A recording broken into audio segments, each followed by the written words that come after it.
दोस्तों, क्या आप जानते हैं कि इस दुनिया में एक ऐसा इलाका मौजूद है जिसकी फजीलत और अहमियत के बारे में खुद नबी करीम सल्लल्लाहु अलैहि वसल्लम ने खास तौर पर जिक्र फरमाया है।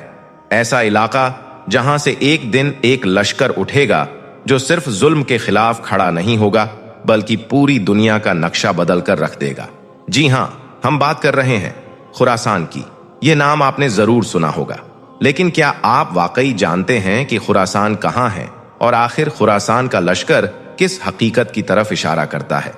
आज की इस खास कहानी में हम जानेंगे हजरत इमाम मेहंदी अलैहिस्सलाम के ज़हूर से जुड़ी इस बेहद अहम खबर को और समझेंगे कि कैसे खुरासान से उठने वाला यह लश्कर आने वाले वक्त में हमारी दुनिया की तकदीर बदल सकता है। तो दोस्तों, वीडियो को आखिर तक जरूर देखिएगा क्योंकि हर लफ्ज अपने अंदर एक बड़ा पैगाम समेटे हुए है। दोस्तों, खुरासान यह कोई मामूली जमीन का टुकड़ा नहीं, यह उस सर जमीन का नाम है जो इस्लामी तारीख में जिहाद, इल्म और रूहानी क़यादत की पहचान रहा है। असल में खुरासान एक फारसी लफ्ज है जिसका मतलब है जहां से सूरज निकलता है। यह इलाका पूरब की तरफ था और यह इस्लामी फुतूहात का दरवाजा बना। अगर आज के नक्शे में तलाश करें तो पुराना खुरासान ईरान के पूर्वी हिस्से यानी अफगानिस्तान का बड़ा हिस्सा, उज्बेकिस्तान, तजाकिस्तान और यहां तक कि मुल्क तुर्कमेनिस्तान तक फैला हुआ था। यह इलाका सिर्फ जमीन नहीं था, यह एक मरकज था जहां से तौहीद की रोशनी ने मशरिक को जगाया। यहां से अबू मुस्लिम खुरासानी निकला जिसने बनी उमैया के खिलाफ आवाज बुलंद की। यही सर जमीन थी जहां से इल्म, तसव्वुफ और तबलीग का नूर उठा।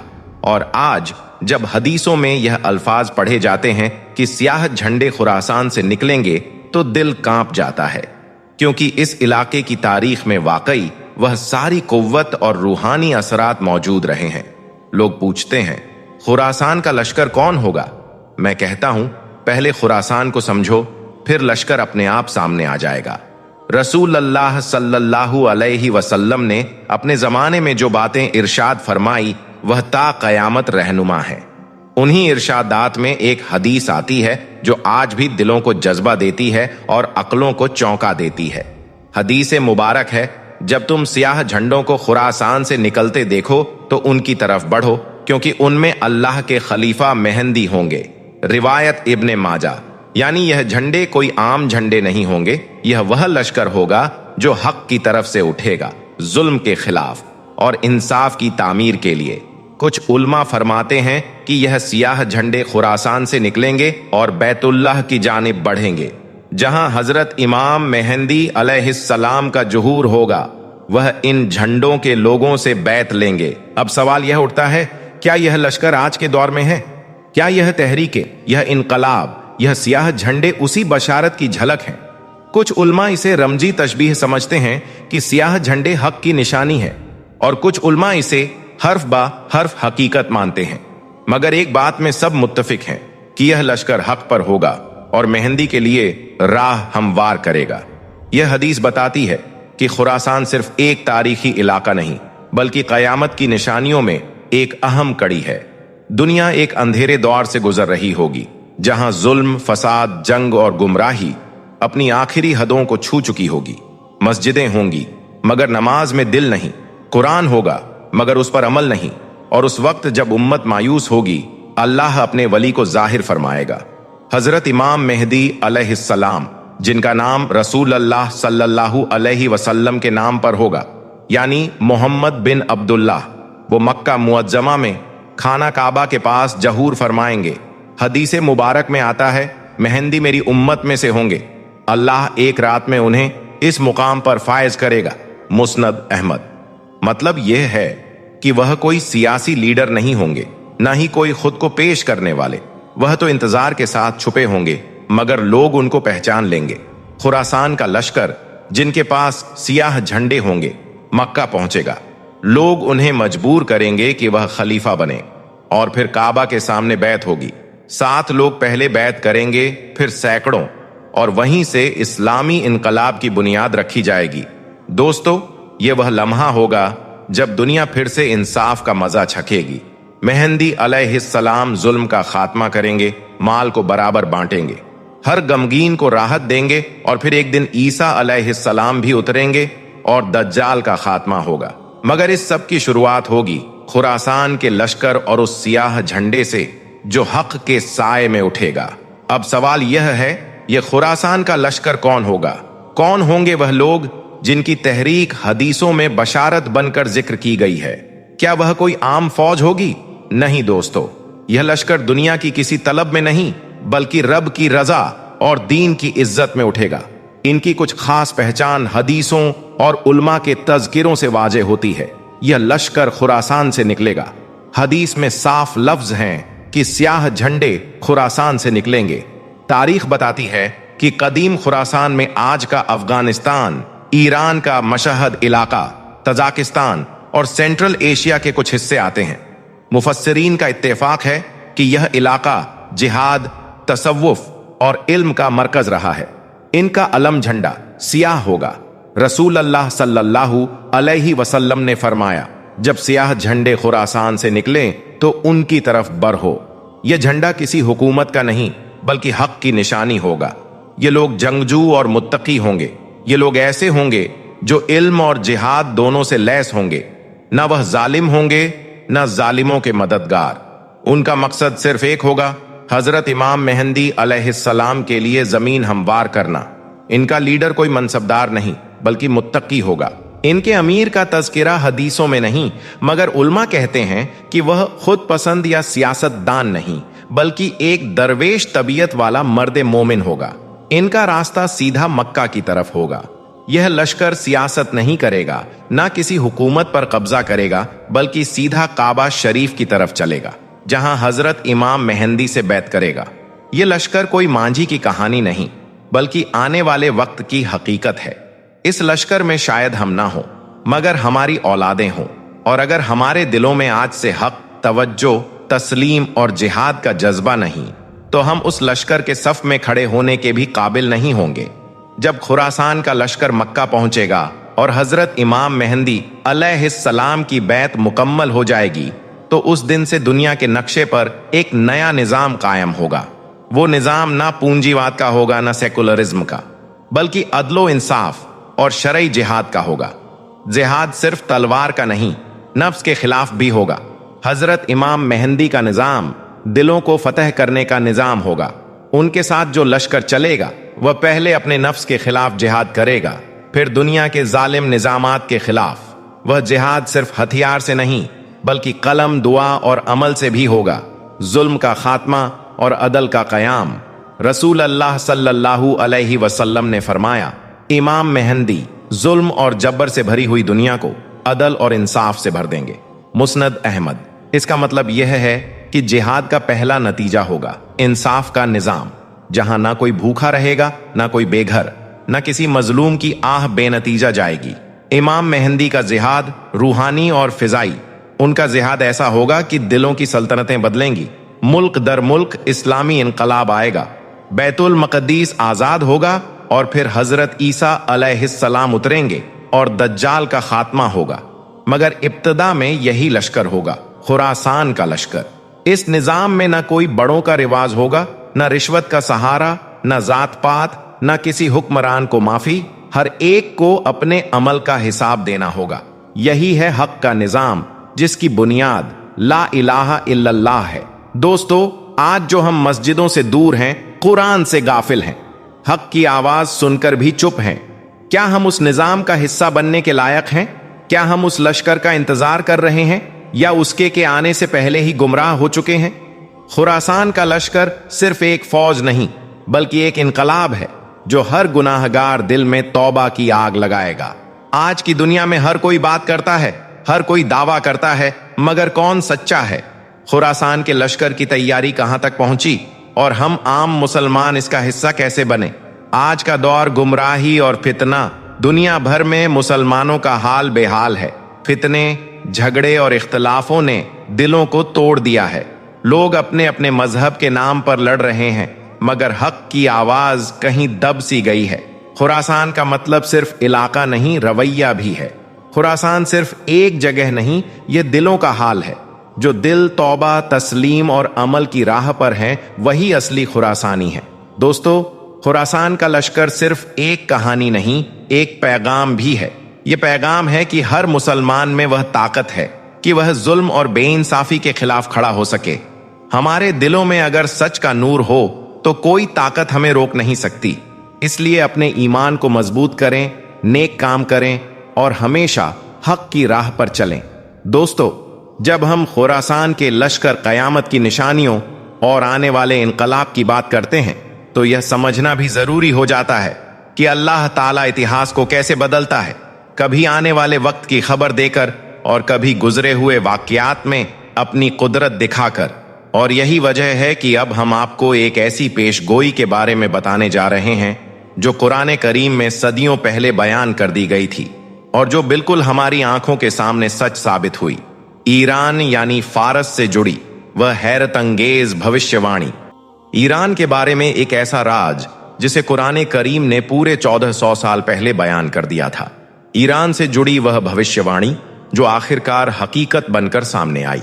कुरान के अंदर ईरान के बारे में कौन सी भविष्यवाणी की गई थी और उनमें से कौन सी भविष्यवाणी पूरी होकर दुनिया के सामने साबित हुई, यही सब कुछ आज की इस वीडियो में हम आपको बताने वाले हैं। प्यारे दोस्तों, क्या आप जानते हैं कि कुरान करीम फुरकान हमीद में 1400 साल पहले ईरान के बारे में एक ऐसा राज बयान किया गया था जिसने तारीख की किताबों को हिलाकर रख दिया। एक ऐसी पेशन गोई, एक ऐसी प्रेडिक्शन जो सिर्फ वक्त के साथ सच ही नहीं हुई बल्कि आज भी दुनिया भर के एक्सपर्ट्स और अक्लमंद इंसानों को हैरान किए हुए हैं। यह भविष्यवाणी अल्लाह रब्बुल इज्जत की कुदरत का एक जिंदा सबूत पेश करती है। लेकिन दोस्तों, आखिर वह पेशन गोई क्या थी और वह पेशन गोई किस तरह पूरी हुई, आज हम आपको इसी के बारे में तफसील से बताने वाले हैं। तो आपसे बस इतनी सी गुजारिश है कि इस वीडियो को आखिर तक जरूर देखें। दोस्तों, जब हम इतिहास का यानी पुरानी दुनिया की तस्वीर का जायजा लेते हैं तो दो बड़ी बड़ी सल्तनतें हमारे सामने नजर आती है। पहला रोमी सल्तनत जिसे रोमन एम्पायर भी कहा जाता है और दूसरा फारस सल्तनत यानी मौजूदा दौर का ईरान। पश्चिम में रोमन एम्पायर की शानो शौकत का डंका बजा करता था। एक ऐसी ताकतवर बादशाहत, एक ऐसी ताकतवर सल्तनत जिसने अपने दौरे हुकूमत में दक्षिणी यूरोप के अलावा उत्तरी अफ्रीका और अनातोलिया के इलाकों तक था। इन सबको वह फतह कर लिया था। दोस्तों, रोमन एम्पायर अपनी कंस्ट्रक्शन, अपनी फौजी ताकत और दूसरी चीजों की वजह से दुनिया भर में मशहूर थे। और दोस्तों, दूसरी तरफ हम फारस की सल्तनत को देखेंगे तो मशरिक में फारसी सल्तनत की भी तूती बोला करती थी। यह सल्तनत यानी फारस की जो सल्तनत थी, यह न सिर्फ अपनी अजमत और ताकत के लिए जानी जाती थी बल्कि अपने इल्म और ताकतवर हुकूमत की वजह से भी जानी जाती थी। और दुनिया भर में फारसी सल्तनत का एक बड़ा मुकाम भी था। लेकिन दोस्तों, रोमी सल्तनत और फारस सल्तनत दोनों ही अजीम सल्तनत के दरमियान बहुत खतरनाक कशमकश का भी अपना एक इतिहास रहा है। और दोस्तों, यह जो जंग हुई है वह सिर्फ जमीनें या साम्राज्य बढ़ाने के लिए या पाने के लिए नहीं हुआ करती थी, बल्कि दोनों सल्तनत ही चाहती थी कि हमारे पास ताकत ज्यादा हो। हमारे पास ताकत ज्यादा होने के बावजूद हम लोग इसके हकदार हैं, फिर हमारी हुकूमत ज्यादा हिस्सों पर है। इसी चीज को लेकर इनके बीच जंग हुई। रोमी और फारसी फौजें एक दूसरे से अलग अलग जंगों में अलग अलग तरीके से टकराती रहीं, जिनमें फिर हर जंग में एक नया मोड़ आता गया। कभी एक ने जीत हासिल कर ली तो कभी दूसरी फौज ने जीत हासिल कर ली।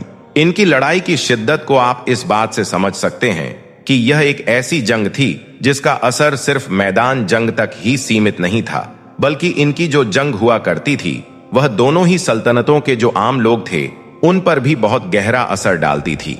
लेकिन प्यारे दोस्तों, इन दोनों ही सल्तनतों के बीच में एक ऐसी जंग भी हुई जिसने इतिहास को बदल कर रख दिया और जिसके बारे में कुरान करीम ने पहले ही एक खतरनाक भविष्यवाणी कर दी थी। प्यारे दोस्तों, यह वह वक्त था जब फारस की ताकत अपने उरूज पर थी और रोमी सल्तनत के खत्म होने की आखिरी पहल चल रहे थे। बादशाह की बदसलूकी, आपस के झगड़े, मुसलसल आपसी लड़ाइयों ने सल्तनते रोम को यानी रोमन एम्पायर को तबाही के मोड़ पर लाकर खड़ा कर दिया था। दूसरी तरफ जो फारस की सल्तनत थी वह पूरी शान और शौकत के साथ अपने विरोधी यानी रोमी सल्तनत को गिरता हुआ देखकर अच्छे तरीके से तैयारियां कर रही थी। और यही वह वक्त था जब फारस की सल्तनत के बादशाह खुसरो परवेज ने रोमियों पर जबरदस्त हमले करना शुरू कर दिए और एक के बाद एक रोमी इलाकों को फतह करना भी शुरू कर दिया। शाम, फिलिस्तीन और मौजूदा तुर्की के बहुत से इलाके फारस के हुदूद में आ चुके थे।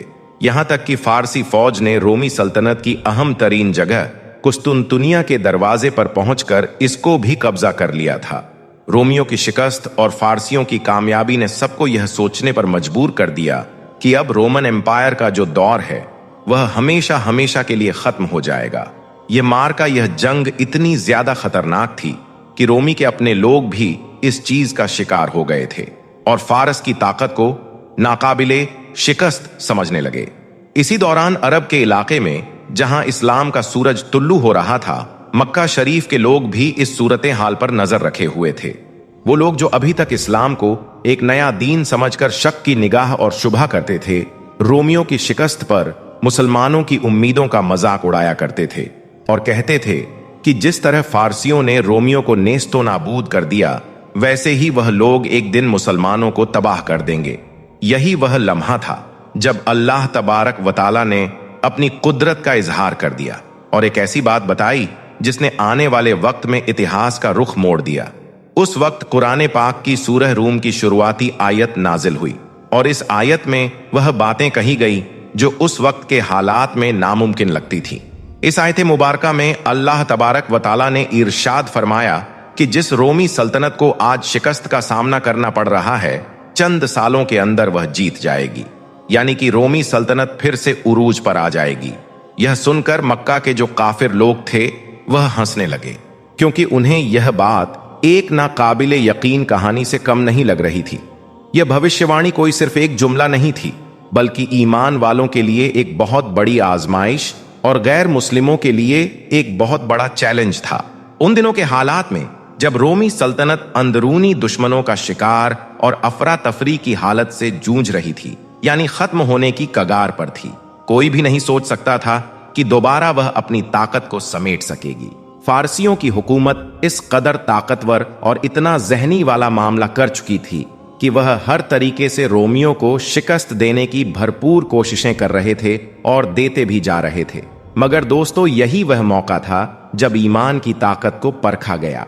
हजरत अब्बू बकर सिद्दीक रजियल्लाहु ताला अन्हु, जो नबी करीम सल्लल्लाहु अलैहि वसल्लम के करीबी साथियों में से एक थे, उन्होंने कुरान की इस भविष्यवाणी पर इतना पुख्ता यकीन जाहिर किया कि उन्होंने, यानी हजरत अब्बू बकर ने मक्का के एक गैर मुस्लिम शख्स से इस पर शर्त भी लगा ली कि चंद सालों में रोमी दोबारा कामयाब हो जाएंगे और हुकूमत पा लेंगे। जैसा कि कुरान करीम फुरकान हमीद ने फरमाया है, यह शर्त ईमान की सच्चाई और कुरान की पेशेन गोई की सच्चाई पर एक वाजिब सबूत बनने वाली थी। मक्का के गैर मुस्लिमों को यकीन हो चुका था कि रोमियों की वापसी अब गैर मुमकिन है। फारसियों की अजीम फतह और रोमी सल्तनत की बेबसी ने सबको यह एहसास करा दिया था कि रोमी सल्तनत एक अतीत का हिस्सा बन चुकी है। लेकिन दोस्तों, अल्लाह तबारक व तआला की कुदरत ने कुछ और तय कर रखा था। चुनांचे तारीख ने फिर से एक और बहुत बड़ा मोड़ लिया। रोमी बादशाह हरकुल ने हिम्मत नहीं हारी और फारसियों के सामने अपना आखिरी दांव खेलने का फैसला किया। हरकुल ने अपनी फौज को दोबारा जमा किया, आवाम का हौसला बढ़ाया और यूरोप की तरफ से माली मदद हासिल कर ली ताकि वह अपनी सल्तनत को दोबारा खड़ा कर सके। ये वह लम्हा था जब हरकुल बादशाह ने फारसियों के खिलाफ अपनी जंगी हिकमत अमली को, जंग के तरीके को एकदम उल्टा कर दिया, यानी एकदम बदल दिया। फारसी फौज जो कुस्तुनतुनिया के पास डटी हुई थी, वह यह सोच भी नहीं सकती थी कि रोमी सल्तनत की फौज उत्तर की तरफ से उनको घेर लेगी। हरकुल ने अपने बहुत कम सोर्सेस के बावजूद एक हैरान कुन कदम उठाया था और उत्तर की तरफ से फारसी इलाकों पर हमला करना शुरू कर दिया।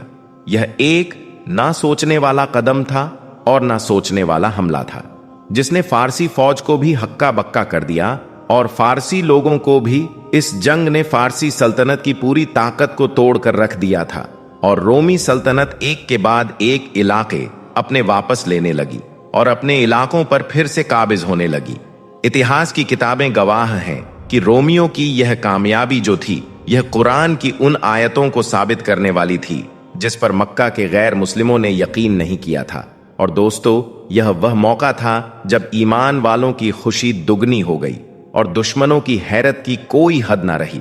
दोस्तों, जब रोमी सल्तनत और रोमियों ने अपनी फतेह का जश्न मनाया तो यही वह वक्त था जब मक्का के दूर दराज इलाके में मुसलमान अपनी पहली अजीम फतेह यानी जंगे बद्र की कामयाबी का जश्न मना रहे थे। यह एक ऐसी बात थी जिसने न सिर्फ कुरान की सच्चाई को साबित कर दिया बल्कि यह भी दिखा दिया कि अल्लाह ताला के वादे कभी झूठे नहीं होते। इस हैरत अंगेज भविष्यवाणी ने वक्त के बड़े बड़े अक्लमंदों को भी खामोश कर दिया था और यह साबित भी कर दिया कि अल्लाह रब्बुल इज्जत की कुदरत के सामने हर एक बंदा बेबस है। दोस्तों, रोमियो की इस नामुमकिन फतेह ने यह साबित करके दिखा दिया कि अल्लाह ताला जो चाहे वह कर सकता है। फारसी सल्तनत जो कि फौजी ताकत में रोमियो से आगे थी और जिसकी फौजी ताकत की तूती बोला करती थी, अब वह बुरी हालत में हो चुकी थी। इतिहास की हैरत अंगेज दास्तान सिर्फ रोमियो की जीत की कहानी नहीं बल्कि कुरान की सच्चाई की एक जिंदा मिसाल भी बन गई थी। हजरत अब्बू बकर सिद्दीक रजी अल्लाहु ताला अन्हु की वह शर्त जो मक्का के गैर मुस्लिम लोगों के साथ लगाई गई थी, इन्होंने इस यकीन के साथ लगाई थी कि अल्लाह के कलाम में जो भविष्यवाणी की गई है वह जरूर पूरी होकर रहेगी। रोमियो की यह कामयाबी उस भविष्यवाणी का मुंह बोला सबूत बन गई। गैर मुस्लिमों का हंसी मजाक और तंज अब हैरत में बदल चुका था। दोस्तों, यह पूरी की पूरी जो दास्तान हमने आपको सुनाई, यह सिर्फ एक कहानी नहीं है बल्कि अल्लाह की कुदरत, ईमान की ताकत और कुरान की सच्चाई की वह मिसाल है जो आज भी हमें यकीन दिलाती है कि जो वादा अल्लाह ताला ने किया हो वह जरूर पूरा होता है, चाहे हालात कैसे भी क्यों ना हो। प्यारे दोस्तों, क्योंकि फारस आज के ईरान की जगह पर ही था, इसीलिए यह भविष्यवाणी ईरान से रिलेटेड थी। आपका इस बारे में क्या राय है, कमेंट सेक्शन में जरूर बताएं। और दोस्तों, यह बात भूलिए मत कि जिस फारस की बात उस वक्त की गई थी वही आज का ईरान है, यानी यह पूरी भविष्यवाणी सीधे तौर पर ईरान से जुड़ी हुई थी। और अब 1400 साल बाद एक बार फिर उसी ईरान की जमीन पर कुछ ऐसे वाकयात घट रहे हैं जिन्हें देखकर यकीन होता है कि वह वक्त बहुत करीब आ चुका है जब कयामत की निशानियां एक एक करके जाहिर होंगी।